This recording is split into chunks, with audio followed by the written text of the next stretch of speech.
도움이 되는 지식을 찾아 떠납니다. 펼쳐라 보물지도! 네, 두 분은요 해부학 하면 어떤 게 먼저 떠오르시나요? 해부학, 뼈다귀 해장국.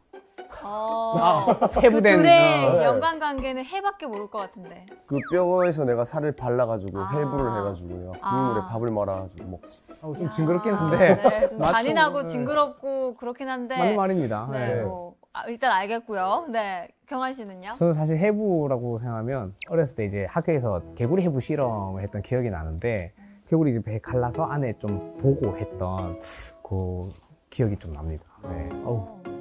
많은 분들이 근데 두 분 같은 생각을 하실 것 같아요. 혹은 범죄 영화에서 등장할 법한 그런 학문 아닐까라고 생각들을 하실 것 같은데 해부학과 관련해서는 이분과 함께 논하면 됩니다.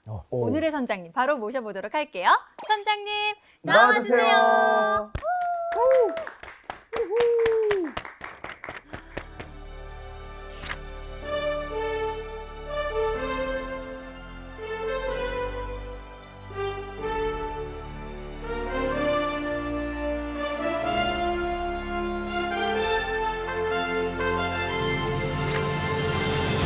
우선 해부학 1인자라고 하면 되게 엄청 나이 많으신 뭔가 박사님 이미지를 생각했는데 너무 깔끔하신데?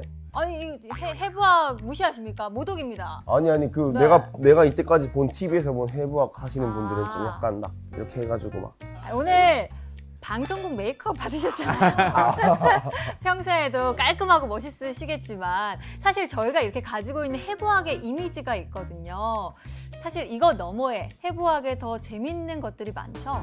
다들 해부학이라고 하면은 뭔가 해부 실습실, 시신 뭐 그런 좀 음침하고 무서운 느낌을 많이 하더라고요. 그래서 해부학이 사실 어렵고 뭔가 무서워 보이지만은 구조물이 다 있잖아요. 우리 팔도 있고 손가락도 있고 뭐 코도 있고 해부학을 다 우리 몸에 가지고 있습니다. 그리고 그걸 잘 유지하면은 건강한 거고요. 이거 잘 유지하지 못하면은 아픈 상황이 되는 거잖아요. 그래서 해부학을 뭐 우리 몸에 대해서 알고 건강을 유지하기 위한 하나의 그냥 상식 정도가 되면 우리가 상당히 건강한 날이 오지 않을까 싶은 마음으로 이제 해부학을 좀 접근하면 좋을 것 같습니다. 네, 근데 저는 시작도 전에 겁이 납니다. 해부학은 사실 우리 의대생 친구들도 어려워하지 않을까 싶은데 저희 셋이 잘 따라갈 수 있을까요? 혹시 막 어려운 말이 많이 나올 것 같습니다. 네. 전문 용어 쓰실 거예요? 아닙니다. 네, 저도 해부학을 선택한 이유가 네. 다른 의학은 상당히 어렵습니다. 그리고 매일 발전하거든요. 내 학생 때 공부를 해보니 해부학을 한번 배워놓으면은 우리 몸이 몇백 년 지나도 안 바뀌잖아요. 손가락이 6개가 되는 날이 오진 않으니까 갑자기 업데이트 되진 않는다. 공부를 더 안 해도 되겠다. 큰 그림이었어. 이런 안이란 마음으로. 그런 이유로 선택을 하신 거예요? 아니 그런 마음으로 생각을 한번 하였으나 네. 이제 계속 그 공부를 하니까 상당히 인문학적인 내용도 많고 그다음에 재밌는 얘기가 많습니다. 그래서 오늘 뭐 그런 내용을 해가지고 어렵지 않고 재밌는 학문이라는 걸 한번 보여드리도록 하겠습니다. 좋습니다. 해부학이 어렵지 않고 무섭지 않고 재미있는 학문이라는 걸 오늘 보여주신다고 했는데요. 선장님과 함께하는 지식항해 지금 바로 시작합니다.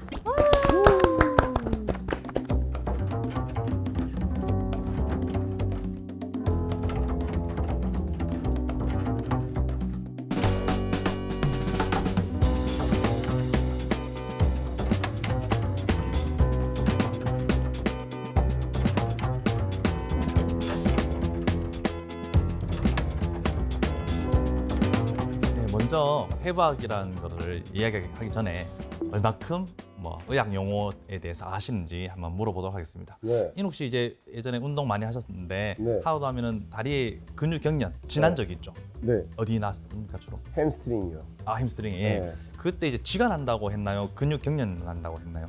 쥐난다고요. 쥐난다고 하죠. 네. 그때 왜 쥐가 난다고 하는지 혹시나 궁금해 보신 적 없나요? 그런 생각은 안 했고 계속 야옹야옹 했어요. 진짜 쥐라고 생각하고. 쥐가 왔으니까 야옹하면 맞아. 없어진다고 도망간다고 봤는데 어릴 때부터 그러고 네. 운동을 해부학적으로 효험이 있나요? 야옹야옹. 아마 형 없을 것 같습니다. 야옹야옹 하면 계속 아파요. 그래서.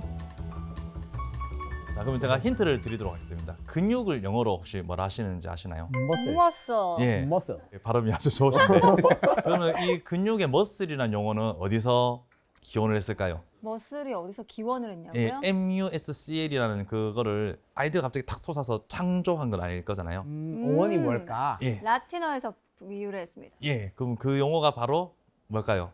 아, 그게 쥐구나. 맞습니다. 아, 그게 쥐입니다. 근육이 평소에 있으면 없죠, 이렇게. 네. 근데 힘을 주면은 볼록 솟았습니다. 네. 풀면 없어지죠. 네. 이 모습이 마치 쥐구멍에 쥐가 들락날락 하는 것 같은 거. 아, 쥐가 들어온 것처럼 예. 알통이 나오는 게 나오고 아. 힘 빼면 없어지고. 그래서 쥐를 생각해서 마우스에서 머슬이라는 용어를 만들었어요. 마우스. 예, 비슷하죠.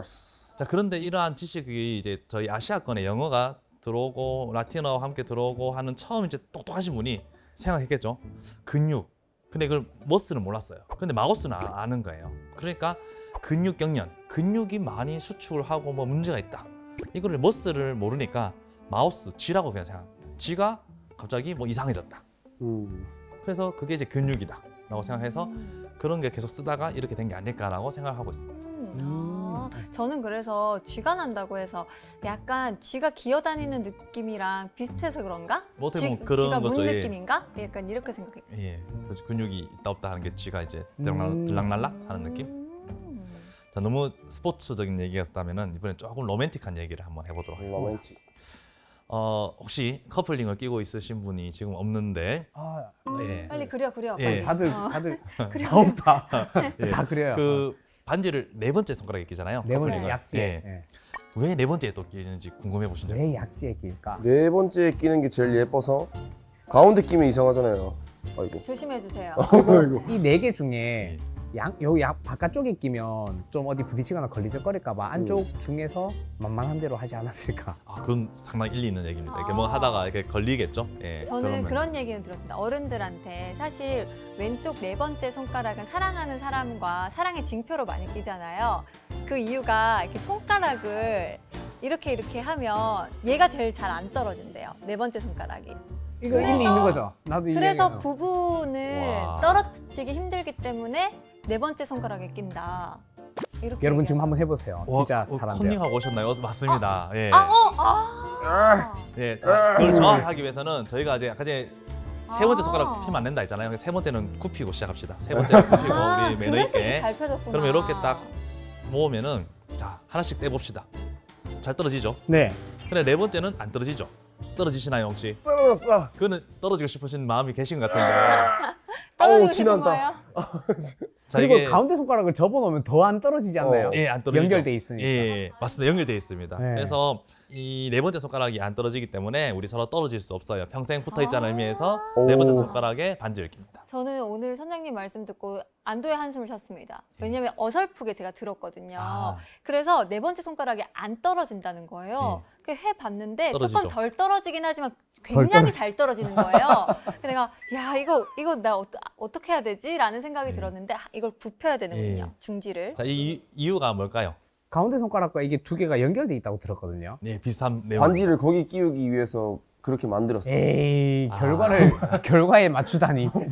자, 이게 주먹을 쥐고 하나씩 펴보면 네. 압니다. 이게 우리가 와 잘했다 이렇게 얘기도 하죠. 네. 그리고 뭔가 가르칠 때 이게 두 번째 손가락 씁니다. 네. 세 번째는 가급적이면 이제 쓰면 안 욕을 할 때 되겠죠. 쓰기도 하죠. 예, 뭐 세 번째는. 요렇게 네. 쓰기도 하고 새끼 손가락 이제 뭐 코도파시고 뭐 기도하고 이렇게 약속도 하고 씁니다. 자, 근데 네 번째 손가락만 딱 펴면은 단독으로 안 펴지죠.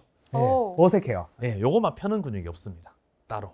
다른 근육은 다 펴는 게 근육이 있어요. 네. 근데 요거는 단독으로 펴는 근육이 없어서 나머지 근육이 함께 펴줘야지 네 번째가 펴집니다. 왜요? 근육이 없으니까요. 요것만 단독으로 펴는 근육이 왜 없어요. 없을까? 진화가 아마 우리 사람 손이 동물보다는 많이 발전됐는데 다른 거는 쓰임이 많잖아요. 네. 근데 네 번째는 잘 안 쓰고 있습니다. 그래서 그만큼 펴기 어렵기 때문에 우리가 공을 들여서 네 번째 손가락 가지고 약을 치기 때문에 약지라고 하죠. 그리고 약 뭐- 탄다고 해서 약지. 예, 약지입니다. 약을 탈 때 이렇게 흔한 손으로 하면은 또 이게 많이 쓰니까 더럽겠죠. 근데 이거는 잘 안 쓰니까 깨끗하고 그만큼 공을 들여야 되니까 약을 이렇게 쪄면은 훨씬 더 그거는 평소에 이렇게 하다가 하면은 안 되잖아요. 우리 할매는 이거 맨날 새끼손가락으로 약 다 주던데. 간이 돼 있었겠네.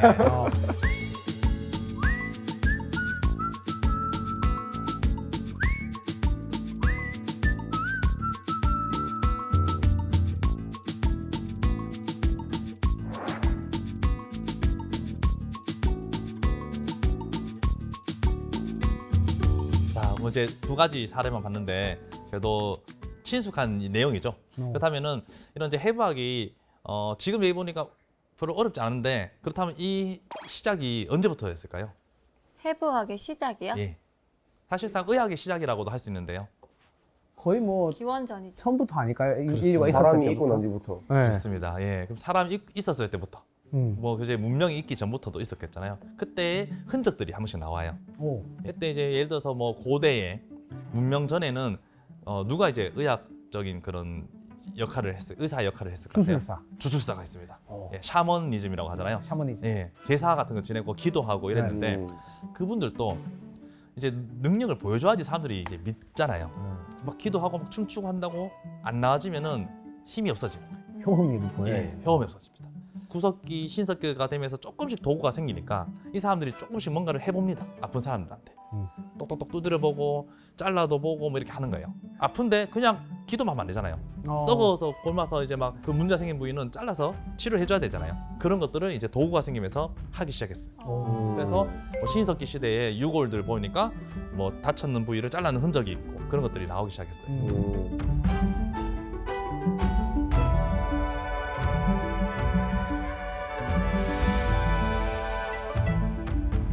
하지만 이제 우리가 문명이 생기면서 조금 발전하기 시작합니다. 그래서 문명이라고 하면 어떤 문명 기억나시나요? 4대 문명 이런 거 들어보셨을 건데. 마야. 메소포타미아 인더스 문명. 문명. 예, 뭐 그런 것들 들어보셨죠. 먼저 메소포타미아 문명에서는 유명한 법을 가진 나라가 나옵니다. 들어보셨나요? 함무라비 법. 예, 함무라비 법전 하는 거 들어보셨죠? 함무라비. 눈에는 눈, 이에는 이입니다. 그래서 여기 어떤 내용이 있냐면은 뭐 얼마만큼 훔친 자는 그거의 뭐 3배라든지 그 이상을 가지고 와야 되고요. 의사들은 잘못해서 환자를 죽이면은 손을 자릅니다. 이야. 그런 아주 무서운 이제 법치국가였죠. 그래서 여기에서 이제 이 당시 의사라는 직업이 있었고 의술을 하고 있었구나라는 것을 알 수 있었어요. 그다음에 또 다른 문명이 있습니다. 바로 이제 이집트 쪽이죠. 이집트 문명. 여기에는 뭐 유명한 게 있어요. 이집트 가면 피라미드. 뭐 미라. 피라미드, 미라. 피라미드 속에 미라를 만들어 넣었잖아요. 그걸 왜 만들었을까요? 이제 환생을 한다고. 영생을 믿었으니까. 맞습니다. 4, 5세계를 위해서. 그래서 그럼 미라를 만들었다고 하면은 뭔가 의학을 잘 알고 만들었을 것 같잖아요. 네. 근데 그렇지 않다고 합니다. 이게 뭐 학문적인 그런 걸 하는 게 아니라 약간 기술자 같은 마음으로 그냥 시신이 오면은 장기를 쫙 꺼내고 그다음에 뇌도 꺼냈어요. 그 뇌도 너무 이렇게 머리를 다 못 여니까 코로 이렇게 해서 연결해서 이렇게 꼬챙이 같은 걸 뇌를 긁어서 다. 일로 이렇게 그러니까 쭉. 부패할 수 있는 것만 다 꺼낸. 예, 그래서 안에는 뼈하고 가죽만 남긴 상태에서 이렇게 말아서는 미라를 만든 겁니다. 근데 그래서 그게 어느 정도 의학적 지식이 있으니까 그렇게 한 거 아니에요? 그러니까 지식으로 뭔가 책을 만들거나 뭔가 전수하다는 게보다는 그냥 기술적으로 이렇게 전수가 기술적 지식이다. 예, 지식으로 해서 이걸 조금 더 학문적으로 이용해서 치료도 하고 했으면 이게 의학이 되었고 훨씬 더 좋았을 건데 단지 미라를 만드는 데만 너무 이렇게 지식을 쓴 거죠. 그래서 뭐 이런 정도의 수준을 가지고 있었습니다.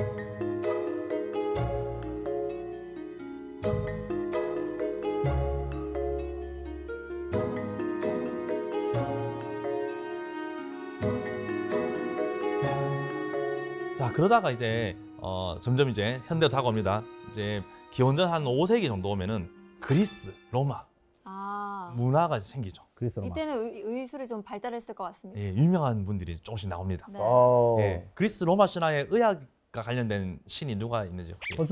허준? 그리스 로마 신화에 허준.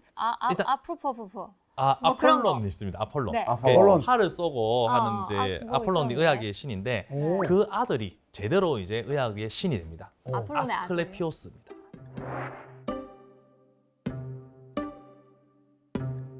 이 사람이 사실 실존 인물이라고 하는 말도 있고요. 오. 신의 아들이니까 신이라고 하는 사람도 있는데 본인이 이제 아버지가 의학의 신이고 하니까 조금 의술을 베푼다고 생각했어요. 근데 이제 본인도 못 살리는 사람이 있었습니다.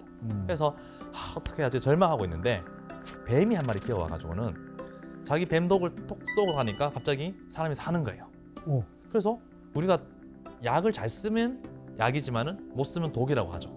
그런 개념을 이 사람이 느낀 겁니다. 우리 몸에 또 나쁜 약이 될 수 있구나. 독이란 게 약이 될 수 있구나. 그때부터. 그래서 뱀한테 너무 감명을 받아서 지팡이에 뱀을 감고 다닙니다. 그래서 이 아스클레피오스의 모습 보시면 항상 이런 모습 볼 수 있는데 이게 이어져서 현대 우리나라의 의사협회라든지 생명 관련된 응급구조협회의 문양을 보시면은 뱀이 있는 걸 보실 수 있어요. 그 뱀이 이 아스클레피오스의 지팡이에 있는 뱀입니다.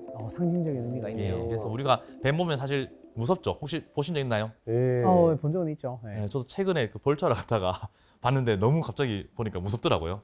네, 그런데 사실은 그때 이제 이 친구가 참 잘 쓰면 독이 아니라 약이 될 수 있다라는 마음을 한번 가지는 그런 한번 계기가 되게 됐습니다. 선장님도 하나 나무 막대기 집어서 감고 내려오시지. 좀 무서웠습니다.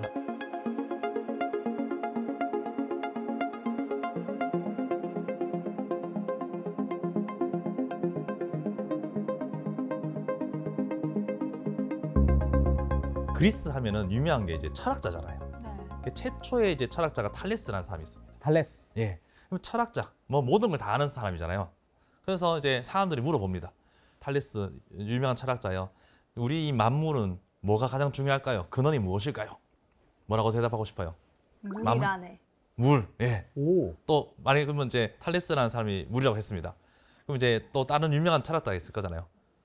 당신은 뭐라 생각하십니까? 우리 육신이라네. 뭐 예를 들면 조금 더 자연 친화적인 불이라네. 예. 공기라네. 공기 좋습니다. 흙이라네. 흙이라네. 예습을 좀 해오신 것 같은데. 계란네. 혼자 뭐 많이 해왔네. 금이라네. 그냥 뭐가 있을까? 아니, 아무거나 말해봐요. 난 내 스타일은 그거야.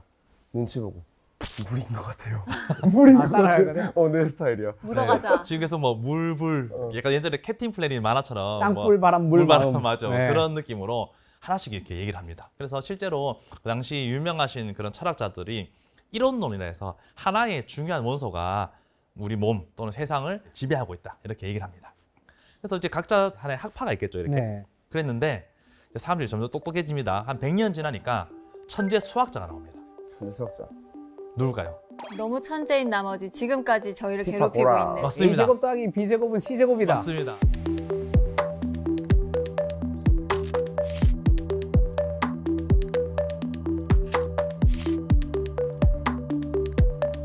그분이 이제 예전에는 철학자가 수학도 하고 의학도 하고 이런 이제 그런 모든 학문을 다 이렇게 얘기를 하잖아요. 그래서 이분이 수학이라는 거는 하나의 이렇게 정리된 뭔가 체계가 있다는 건데 음악도 그렇고 잘 정리된 음계는 어떻습니까? 우리 몸에도 치유를 해주죠. 사실상 이게 의학의 일부라고 생각합니다. 오, 그래서 연결이 되네요. 그런 수학과 음악과 의학은 거의 한 선상에 놓을 수 있다. 이렇게 얘기를 하는 거예요. 지금도 사실 저희가 마음이 안 좋을 때 좋은 음악 들으면 힐링이 되고 몸이 뭔가 낫는 것 같잖아요. 그런 거를 그때부터 얘기를 한 거죠. 자, 그랬는데 이때 이 수학자가 그렇다면은 이론론적인 생각을 했을 때 무슨 수가 가장 좋을까라고 물으면은 뭔가 또 대답을 하나 해야 되잖아요. 숫자 중 최고의 숫자는? 최고의 숫자 1. 2. 이건 3. 게임 아닌가요? 벌칙. 벌칙. 게임 아닌가요, 이거 지금? 자, 그래서 이제 피타고라스가 여러 가지 수학 공식을 만들다 보니 가장 이제 의미 있는 숫자를 찾았습니다. 바로 4가 되겠습니다. 죽을 사는데. 네, 그러니까 우리 동양에서만 죽을 그렇죠. 사죠. 아시아권에서는 죽을 사지만은 뭐 럭키 세븐하고 뭐 이런 있잖아요. 근데 왜 4가 중요한 숫자인지 그림 속에 또 답이 있습니다. 혹시 이 그림 보신 적 있습니까? 아테네 학당. 이거 봤다. 여기에 지금 앉은편에 혼자서 왠지 피타고라스 정리 수학 풀고 있는 분 한 분 보이시죠? 네. 앉아서 아유 저기서도 풀고 계시네. 네. 예, 풀고 있는 거 옆에 뭔가 칠판에 뭔가 적혀 있는 게 있습니다. 그걸 유심히 보시면은 이런 뭐 U자형 밑에다가 쌓아져 있는 게 보이죠? 뭔가 도형이 쌓아져 있는데 자석인데. 예, 자석 같은 거. 사다리 타기 중이다 지금. 맞죠? 점심값 내기 중이다. 예, 근데 저걸 보니까 1이 있고 밑에 2개가 있고 기둥이 밑에 3개가 있습니다. 그리고 4개가 있으면은 뭔가 안정적인 형태가 되고 1 더하기 2 더하기 3 더하기 4를 하면은 10이 돼요. 10이라는 숫자는 이제 뭔가 완전한 숫자라는 의미가 되거든요. 그래서 4개 정도는 4라는 숫자가 돼야지 뭔가 완전한 조화를 이룬다고 생각을 했습니다. 그래서 4라는 숫자가 완벽하다. 그렇다면은 아까 전에 물이 중요하다, 불이 중요하다 했잖아요. 자, 그래서 우리 몸에 중요한 게 히포크라테스가 4개를 찾았습니다. 물, 불, 흙, 공기. 이 4개가 우리 몸을 구성하고 이게 서로 조화롭게 잘 이루어져야지 건강하다. 마음은 없어요. 땅굴 바람 물 마음. 그건 이제 캡틴 플래닛이 나와가지고 이제 그러니까 이제 그 불이란 거는 몸에 이제 열이겠죠. 열을 잘 다스려야 된다. 그리고 물이란 거는 몸의 체액이에요. 체액이 너무 많으면 뭐 흔히 이제 붓는다고 하죠. 뭐 그러면 안 된다는 거고 반대로 불이 많다는 건 뜨겁고 건조하다는 내용이 되겠고요. 그래서 이런 서로 이제 균형이 잘 잡힌 몸이 중요하다. 어떻게 보면 지금의 약간 한의학적인 그러네요. 관점일 수도 있고요. 그런 기반이 사체익설입니다. 그래서 4개의 체액이 중심으로 건강에 대해서 의학에 대해서 얘기하는 건데요. 4원소. 지금 의학과는 사실 잘못된 게 많습니다. 하지만은 이런 조화롭게 균형, 우리 흔히 뭐 균형을 맞추는 게 몸에 중요하잖아요. 그런 의미에서는 어떻게 보면 의미 있는 그런 의학. 마치 서양의 사상 체질 느낌이네요. 예, 처음에는 그랬습니다.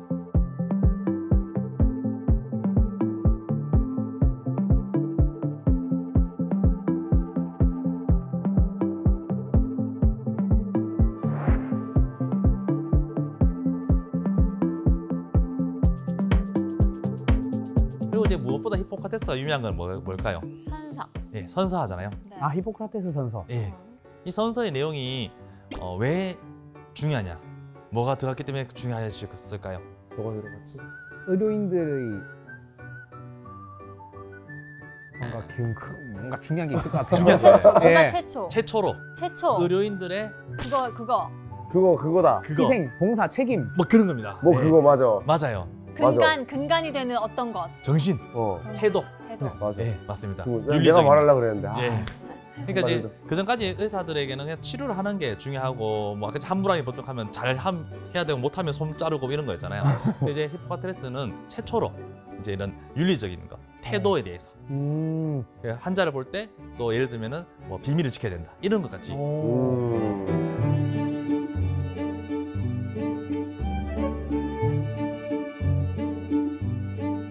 이제 마음이 들어왔네요. 마음까지. 예, 드디어 마음이 나왔습니다. 마음.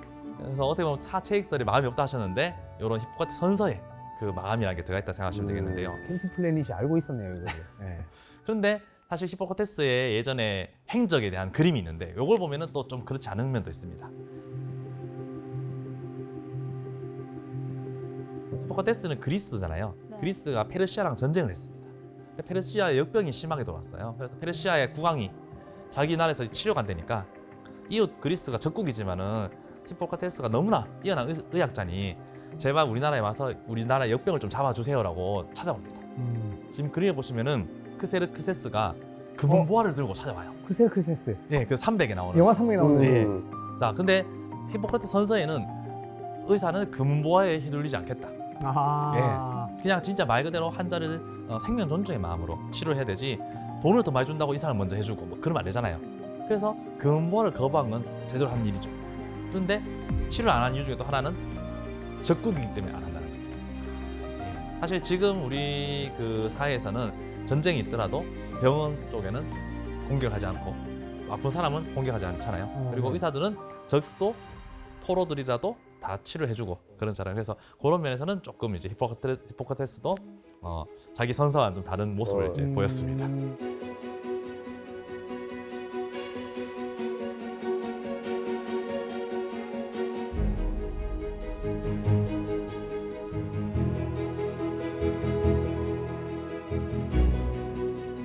사체익설, 약간의 그런 조금 눈에 보이지 않는 얘기를 하다가 드디어 이제 눈에 보이는 해부를 하는 사람이 나왔습니다.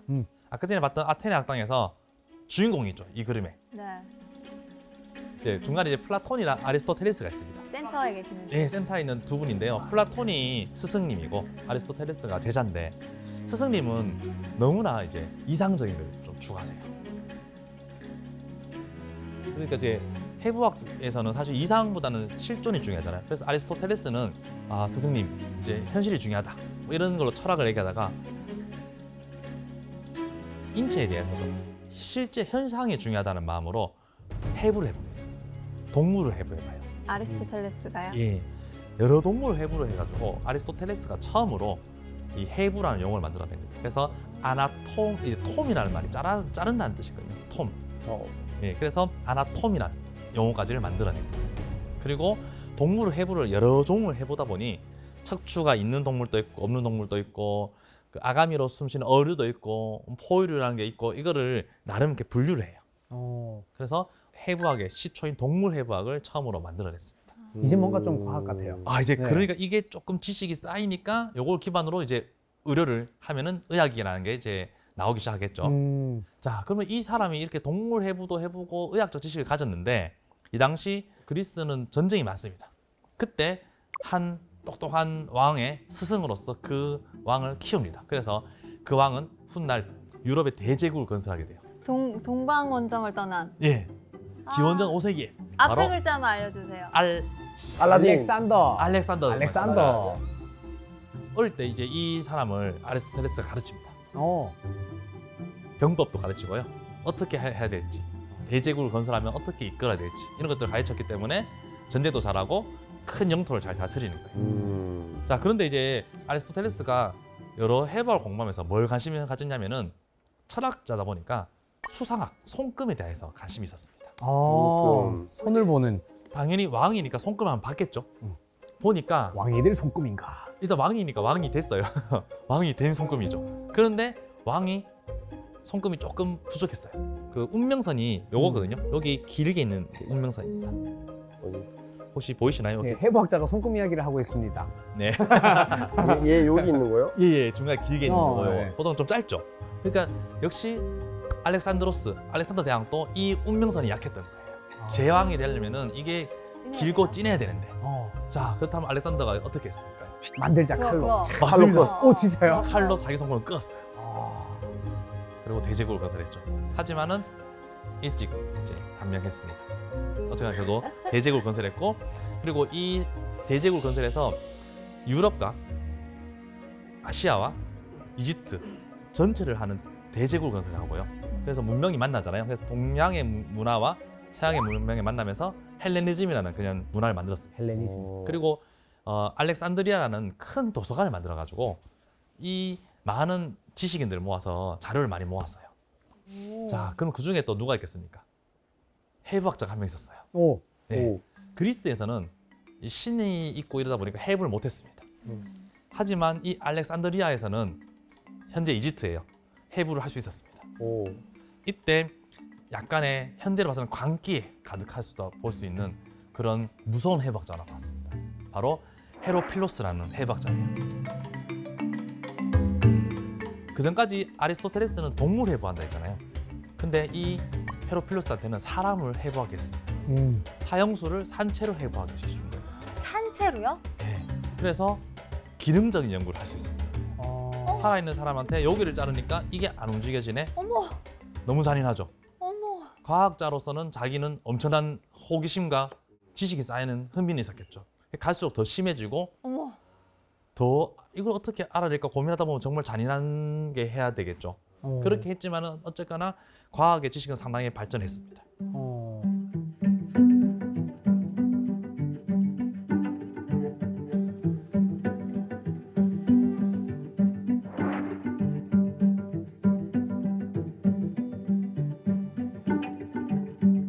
대제국이 있었고 도서관이 있었고 이런 지원이 있었기 때문에 해부학이 발전하고 의학이 좀 발전했지만은 이 나라가 망하고 이제 로마가 통치를 하기 시작했습니다. 로마가. 하지만은 로마는 예수님 탄생 이후 종교가 있고 해부를 다시 금지를 했어요. 그렇기 때문에 이 지식이 헤로필로스의 지식을 가지고 다시 동물 해부로 이제 지식을 더 발전시켜 나갑니다. 이때 유명하신 분이 이제 갈레노스예요. 갈레노스. 그래서 이분이 이제 동물 해부학을 했는 거를 기억하면서 사람을 치료해 주는데 이때 로마의 유명한 사람들을 많이 수술을 해봅니다. 로마의 요즘으로 치면 유명한 영화배우 같은 존재가 누구였을까요? 검투사. 맞습니다. 검투사입니다. 그 글래디우스. 예, 글래디에이터, 글래디에이터. 스파르타쿠스. 우리가 이제 막 그 영화나 드라마 보면 그 사람들 뭐 열광하잖아요. 네. 싸우다 보면 다치겠죠. 죽으면 안 되잖아요. 그래서 이거를 갈레노스가 고칩니다. 그러면서 의학 발전이 엄청 이루어지는 거죠. 그리고 본인이 해부에 동물 해부하면서 알았던 거를 사람하고 비교해 보면서 해부학에 대한 책을 씁니다.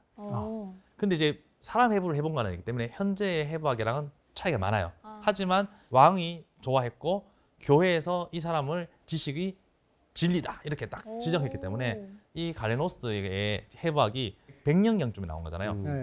1300년이 이대로 갑니다.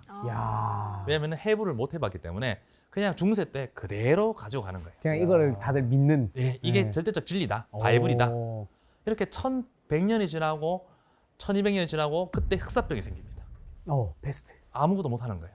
인류의 3분의 1이 죽습니다. 사람들이 현타가 오겠죠. 아, 뭔가 이제 우리가 몰랐던 게 많다. 잘못된 지식이 많다. 그래서 의학을 다시 해야겠다는 생각을 하면서 조금씩 해보를 하게 해줍니다. 그리고 이런 대재앙을 겪고 나니까 사람들 마음속에는 찬란했던 예전에 그리스 로마 시대의 문화로 돌아가야겠다는 생각을 많이 합니다. 그래서 뭐가 생길까요? 유럽에서 돌아가자. 르네상스. 르네상스가 생기는 거죠.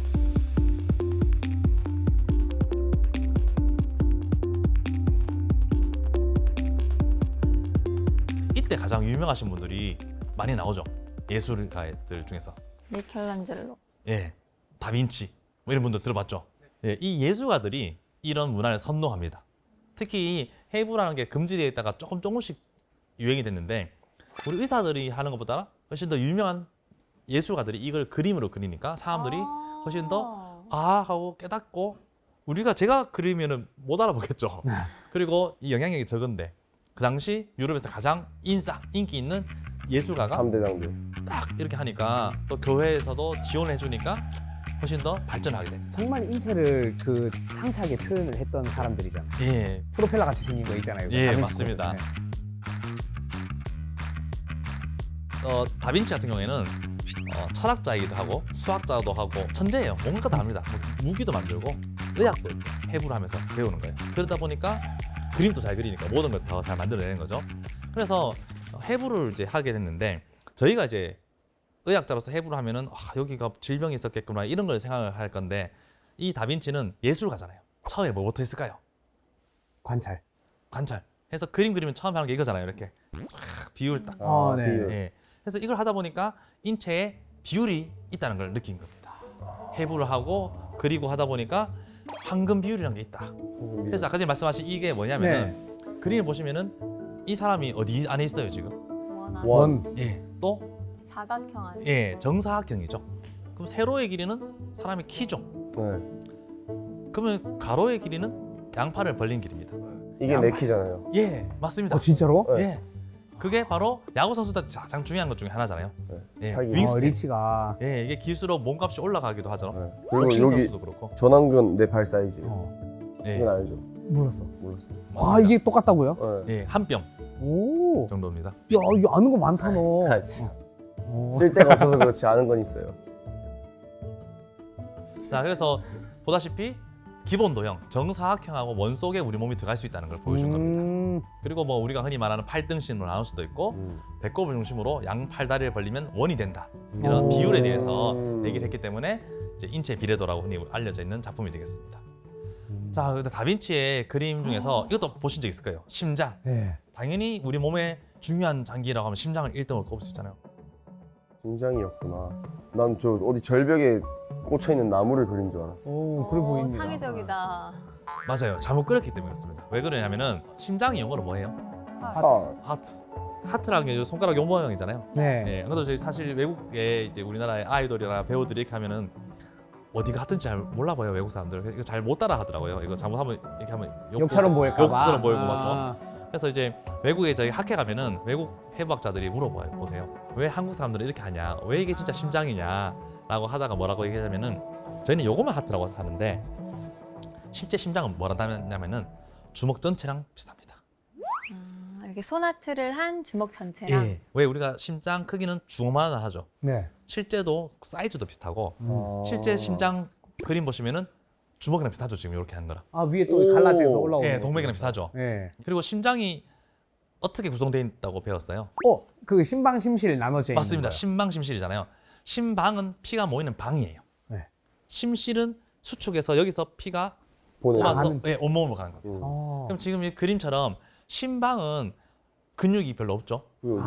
심실은 뽑아내야 근육질, 되니까. 뿜어내기 때문에 뿜어내야 상당히 되니까. 근육질이에요. 그러니까 다빈치가 해부를 해보니 심장이라고 하면 자고로 심실이구나 생각한 거예요. 그래서 심방은 잘라버렸습니다. 심실만 그린 거였군요. 예, 그러다 보니까 실제 모양과 다른 지금 우리가 쓰는 하트 모양이에요.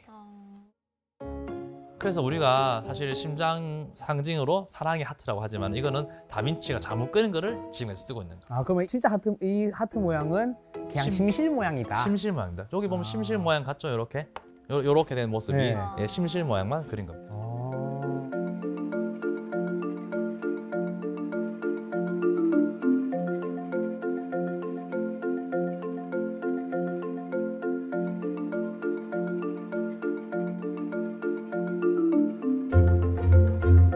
자, 이제 지금까지 다빈치 얘기를 좀 몇 가지 했는데요. 네. 이번에 이제 미켈란젤로를 한번 보도록 하겠습니다. 미켈란젤로. 자, 미켈란젤로는 뭐 하는 사람이었을까요? 전공이 미술가 예, 주전공 그 중에서 조각. 조각입니다. 조각. 예. 조각. 혹시 피에타라는 저 조각 보셨나요? 아들을 안고 있는 엄마. 예, 네. 그 예수님이 십자가에 매달렸다가 내려왔어요. 그러니까 얼마나 아팠겠습니까? 그걸 본 엄마 성모 마리아가 이제 불쌍하게 아들을 안고 있는 모습이에요. 자, 전 천재 조각가였습니다. 그런데 미켈란젤로 약간 얼굴의 느낌을 한번 보세요. 정말 힘들어 보입니다. 뭔가 좀 성격이 좀 어떨 것 같아요? 친해지고 싶습니까? 안 친해지고 싶습니까? 개박할 것 같아요. 맞습니다. 개팍합니다. 예민하실 거. 예민하시고요. 천재인데 예민하면 어떨까요? 재수 없어요. 재수없죠. 그래서 시기 질투하는 사람이 많습니다. 그래서 이 음해하시는 분들이 이 조각가한테 뭘 시키냐? 천장화를 그리도록 시킵니다. 아. 예, 그래서 이 바티칸 성당에 교황한테 얘기를 해가지고 커다란 천장화를 그리도록 시킵니다.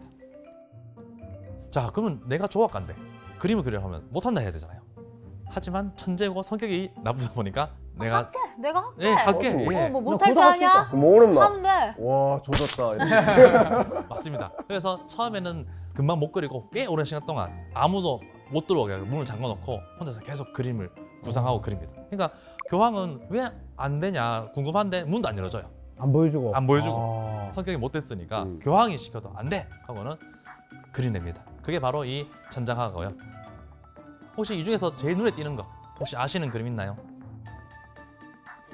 네, 이렇게 하는 거 있죠. 이렇게 하는 거. 바로 아담의 창조입니다. 자, 최초로 이제 하나님께서 인류인 아담을 만들었습니다. 남자죠. 만들고 나서 이 아담은 흙에 불과하지만은 이제 숨결을 불어넣고 그다음에 만물의 영장이 되라 라면서 지능, 이성을 주기로 이제 주려고 내려왔습니다. 그걸 그린 작품인데요.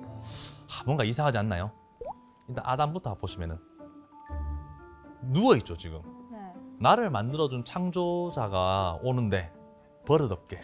어디 이렇게 그것도 예. 그 지금 교회에 이걸 그리는데 이렇게 왜 버릇없게 그렸을까요? 그 미켈란젤로는. 그림으로 반항하는 거죠. 비슷한 느낌을 또 있겠네요. 네. 그런 생각도 할 수 있겠네요. 자기가 해부를 알았다는 거를 남겨놓고 싶었던 겁니다. 그래서 팔을 굽히고 펴고 했다는 차이를 나는 알지롱, 다리를 굽히고 펴고 했다는 차이점을 나는 알지롱 이라는 마음으로 이렇게 한쪽 다리는 펴고 한쪽 다리는 굽히고 한쪽 팔은 펴고 한쪽 팔은 굽히고 이렇게 그랬을 해서 때 몸이 어떻게 변하는지. 다른지를 표현한 겁니다. 아 그러네. 이렇게 했을 때 이렇게 휘고 뭐 이런 거 다 그려놨네. 굳이 하나 접고 하나 펴고 다 그렇게. 예. 그렇게 하려면 누워야 되거든요. 버릇없게. 자, 그럼 요거까지 좀 보면 좀 억지 같죠? 그런데 이제 하나님 쪽을 보십시오. 여기는 또 왜 이럴까요? 왜 이렇게 나타났을까요? 심장. 오, 심장. 가정까지 심장 보셨잖아요. 심장. 네, 심장. 요거 말고 이성을 주러 왔으니까 이성의 상징을 생각하는 뇌. 장기를 맞습니다. 뇌죠. 네. 그런데 뇌를 넣으려니까 하나님 한 명은 안 되니까 여러 사람을 투입시키고 뭔가 모르는 천막을 이렇게 쳐가지고 뇌를 그려놓은 겁니다.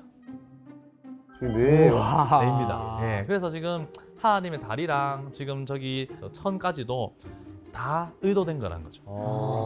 자, 이 그림이 1500년 경쯤에 그렸는데 아무도 미켈란젤로가 흔적 안 남기니까 뭐 해부하게 했다는 증거가 없었어요. 500년 동안 모르고 있었는데 한 2000년 경쯤에 한 신경외과 의사가 매일 뇌수술하다가 휴가로 이제 로마에 갔습니다. 로마에 가서 바티칸에 가서 아까 전에 천장화를 딱 봤어요. 딱 보니까 저거 내가 자주 보던 낯익은 건데라고 생각 들겠죠. 매일 보던 거니까 아니겠지 하고 집에 왔겠죠. 근데 이제 집에 와서 펼쳐서 보니까 이거 아닐까라고 논문을 썼습니다. 그랬더니 500년간 감춰져 있던 미켈란젤로가 해부를 했다는 증거가 드디어 나오기 시작한 거죠. 와우.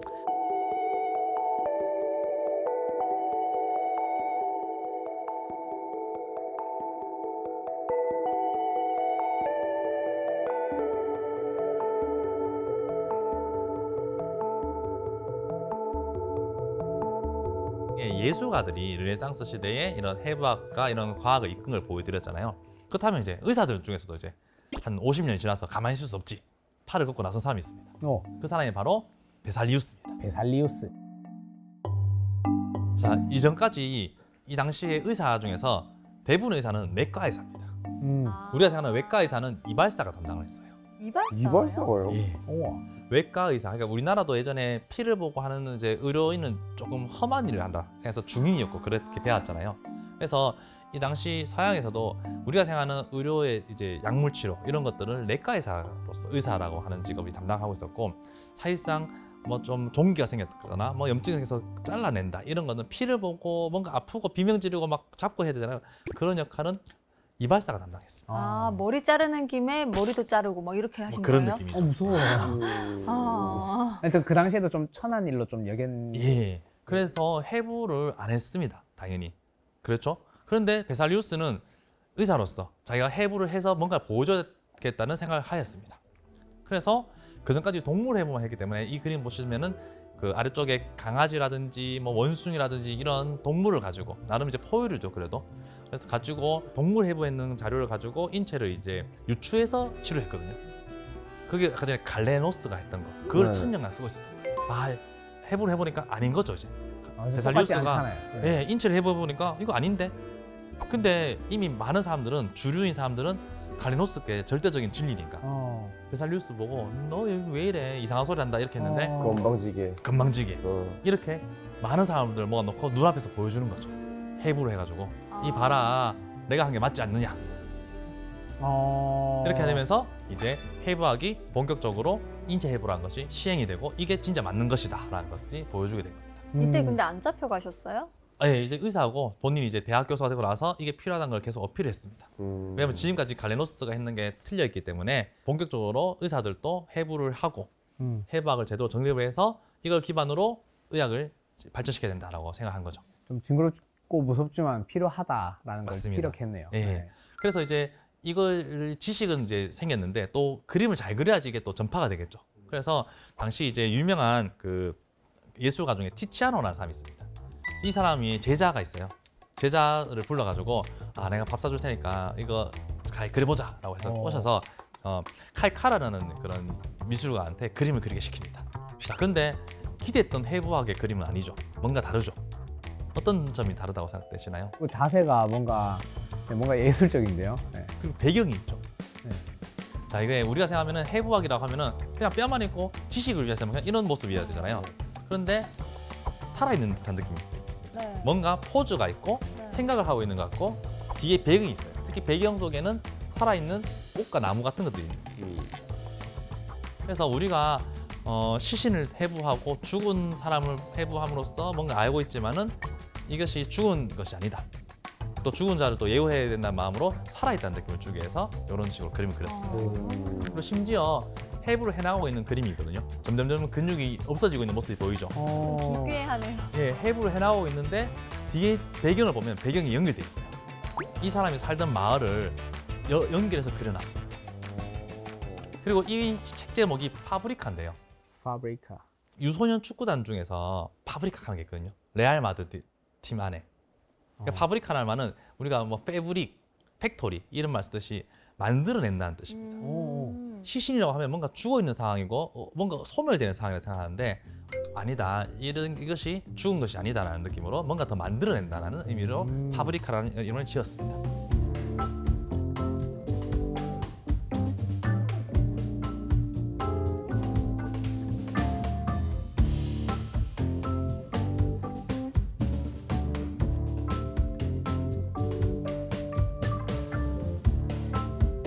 자, 이렇게 해부학을 바탕으로 의학 지식이 폭발적으로 늘어나니까 너무 재밌겠죠, 사람들이. 그리고 의사들은 뭔가 배우려고 이제 마음이 생기겠죠. 그래서 해부학을 하기 위해서 많은 사람들이 모입니다. 지금 같으면은 뭐 저희가 이제 뭐 어디 모임에 갔다 하면 셀카를 찍고 사진을 찍으면 되잖아요. 근데 그 당시에는 카메라가 없으니까 유명한 화가를 불러서 초상화를 그렸습니다. 근데 좀 그림이 너무 무섭다. 무섭죠. 근데 지금 이 그림에 보다시피 시신은 뭐 사형수라 할지라도 너무 적나라하게 시신이 노출되어 있죠. 요즘 같으면은 상당히 윤리적으로 문제가 되는 상황이 되겠습니다. 근데 그때는 서양이 흑사병을 겪고 그러다 보니까 길거리에 이제 시신이 널브러 뭐 지나다 보면 시신이 많잖아요. 그러다 보니까 생명의 존엄성이 많이 떨어져 있었어요. 그러니까 뭐 사형수니까 괜찮겠지 이런 마음으로 적나라하게 이렇게 자기중심적으로 지금 참석하신 분들 중심으로 그림을 그려놨죠. 아니 근데 해부학 그 수업하는 걸 그리는 건데 너무 해부학은 안 하시고 카메라 같은 느낌으로 화가만 보고 있으시니까 자기 참석했다는 걸 자랑할 것 같은 그런 네. 느낌으로 좀 그린 면이 있습니다. 자, 이렇게 해부학이 뭐 유행을 하다 보니까 심지어 해부학 극장이라는 것까지 생겨요. 오. 네덜란드 레이던에 가면은 원형 극장에 앞에서 해부를 하면은 뭐 이제 귀족들이라든지 이런 사람들이 와서 지금 보면 차를 입고 왔죠. 와가지고는 막 뒤에서 마치 오페라 보듯이 이렇게 막 호호 하면서 보는 거예요. 해부하면서 못 해부쇼. 해부쇼가 된 거죠. 흔치 않은 막- 광경이니까. 예, 뭐, 야, 오늘은 간 보여준대. 오늘은 대장 볼 수 있대. 막 이러면서 가신 그런 거예요? 거죠. 예. 오늘은 누구래? 예. 자, 정말 충격적이잖아요. 그죠? 그래서 이 작품에서는 그런 상황을 보여주기 위한 게 아니라 이 작가는 이 장면을 비꼬기 위해서 그 뒤쪽은 지금 그걸 보러 왔는 귀족들을 보여주고 있지만은 앞쪽에 보면 동물들이 해부돼 있죠. 자, 오늘 역사를 들어서 아시겠지만은 우리 인체에 대해서 알고 해부학의 역사는 동물부터 왔기 때문에 동물을 지금 해골로 표현했는데 사람도 지금 씁니다. 자, 그러면서 뭐라고 써놨냐면 메멘토 모리, 죽음을 기억하는 말을 적어놨어요. 지금은 당신들이 귀족들이 뒤에서 이 해부 쇼를 보면서 웃고 있지만은 언젠가는 죽으면은 당신도 여기서 해부될 수 있다. 이렇게 오. 생명에 대해서 쉽게 생각하면 안 된다라는 것을 경고하고 보여주고 있는 것입니다. 자, 그리고 이러한 시대가 되다 보니까 또 예술 작품 중에서 바니타스라는 그런 정물 화풍이 나오기 시작했습니다. 바니타스라는 뜻은 헛되다는 뜻이거든요. 자, 정물화예요. 그림 보시면은 지금 어떤 것들이 보이시나요? 해골. 해골. 예, 주변에 뭐 일본도 책. 자, 이 사람은 그 당시 유럽에서 구하기 힘든 일본도도 있고 비싼 물품이죠. 램프 같은 거 아시아 물품들이 지금 많이 보입니다. 그리고 책도 많아요. 그러니까 자기는 돈도 많고 지식도 많고 그런 잘 사는 사람이란 거예요. 하지만 그 중간에 해골이 딱 보입니다. 결국 뭐예요? 다 죽는다. 죽는다. 맞습니다. 그렇기 때문에 인생은 허무하다. 그렇기 때문에 살아있는 동안에 잘 살아야 된다는 의미를 보여주고 있는 거죠. 경건하고 그나마 생명은 또 중요하다라는 작품이 되겠습니다. 그리고 또 다른 바니타스 정물화인데요. 제목이 바니타스예요. 헛되다는 건데요. 꽃이 보이죠? 꽃은 아름답지만 결국 시든다는 의미가 되겠고, 그리고 그 옆에 지구본이 지금 보입니다. 1600년경에 지구본은 어떤 의미가 있을까요? 세상 넓다, 세상 둥글다. 권력. 그렇죠. 세상을 둥글다는 걸 이제 알게 된 거죠.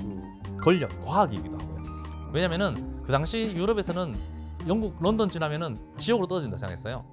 근데 신대륙이 발견되었잖아요. 지구는 둥글다는 걸 알게 되었습니다. 그러니까 그 전까지 과학자들의 참 잘못된 지식 가지고 자기는 제일 똑똑하다 생각했을 거 아니에요. 그러한 과학자들을 지금 바라보듯이 해골이 지구본을 바라보고 있습니다. 자, 과학이라는 거.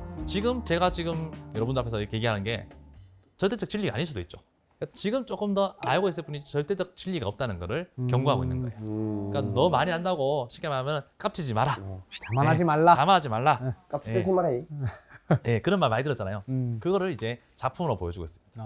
당시 해부학이라는 게 갑자기 많은 걸 알게 되니까 순간적으로 막 너무나 신기했겠죠. 그리고 과학적, 의학적 발전도 있습니다. 그러다 보니까 그 발전이 크다 보니까 오히려 더 소중하게 봐야 될 생명에 대한 존엄성, 생명에 대한 신비 이런 것들은 생각을 못한 거예요. 그냥 해부 더 해보고 더 많이 알고 이게 더 중요하니까 사람들 속에. 그래서 이런 이제 우리가 역사를 지금 보여주는 이유는 단순히 해부를 하고 뭐 의대생이면 배우니 뭐 신기하니 이런 얘기도 중요하지만은 이러한 역사를 우리가 안다면은 우리가 좀 더 경건한 마음으로 해부를 해야 되지 않을까라는 생각하고 있고요. 우리가 지금 이런 의학에서 쓰는 그 시신은 정말 좋은 마음으로 기증을 해주셨습니다. 그래서 마음의 준비하셔가지고 가족들하고 본인이 기증을 하셨기 때문에 저희도 이제 깔끔하게 정리를 해가지고 해부를 하고, 그래서 최대한 또 유가족들한테 그 유골을 돌려드려야 되기 때문에 이렇게 보기에 시각적으로, 정신적으로 나쁘지 않게 하고 있습니다. 그래서 이제 결국 우리가 이렇게 해부라는 걸 하면서 역사적인 것도 알고 윤리적인 걸 알고 또 기증해주신 기증자들의 그런 감사한 마음을 알아야지 비로소 이제 제대로 된 의학도가 되고 의학을 하는 사람이 되지 않을까 싶어서 이런 시간을 이제 준비해봤습니다.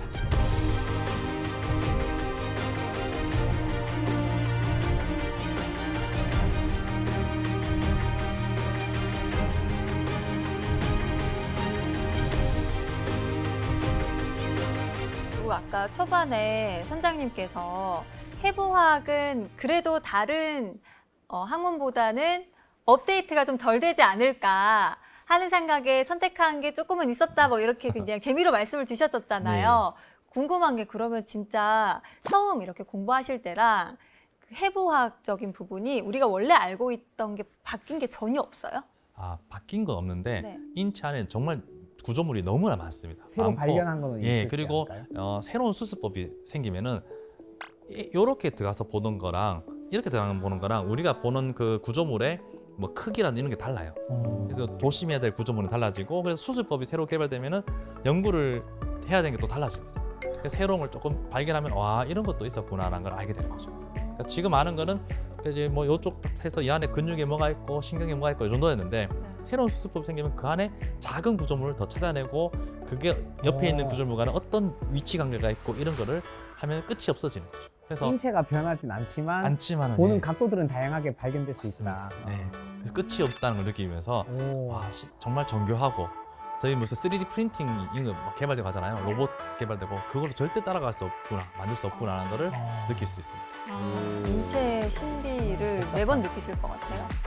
오늘 사실 해부학의 시작과 또 그 우여곡절의 역사를 정말 처음 들어본 시간이었던 것 같은데 오늘 강의 또 한마디로 정리를 해주신다면요? 해부학, 아나토미는 인류의 가장 중요한 히스토리입니다.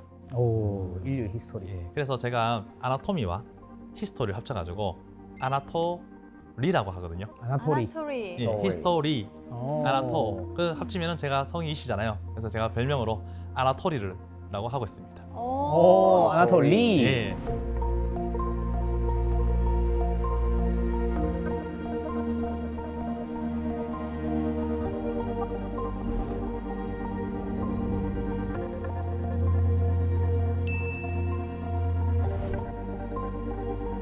사실 저희가 해부학 너무 어려우면 어떡하지? 무서운 거 아니야? 이렇게 긴장했는데 실제로 또 들어보니까 전혀 아니죠? 맞아요. 저희 선입견이 많이 없어진 것 같아요. 네. 저기에 또 저렇게 이제 해부학적인 그림들이 섞여 있다라고 또 말씀해 주시고 보니까 신기하기도 하고, 아까 말씀하신 것처럼 아직 안 보여준 게 많으니까 또 찾아보면 재밌을 것 같기도 하고. 저도 사실 아까 말씀드렸듯이 해부학이라고 하면 되게 막 사이코 과학자 같은 거 생각나고 사이코아닙니다. 네.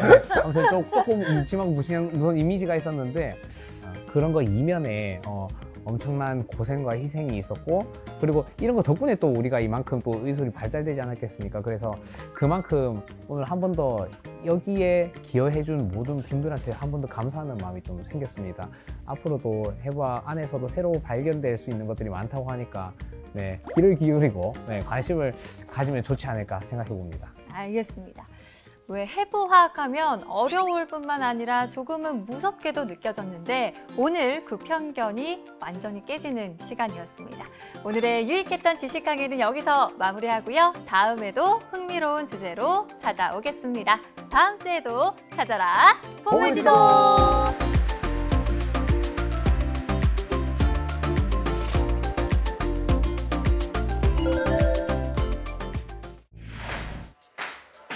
그리스 로마 신화와 해부학 무슨 관계가 있을까 의아해하시는 분들이 있을 것 같아요. 우리 해부학 박사님이 왜 여기?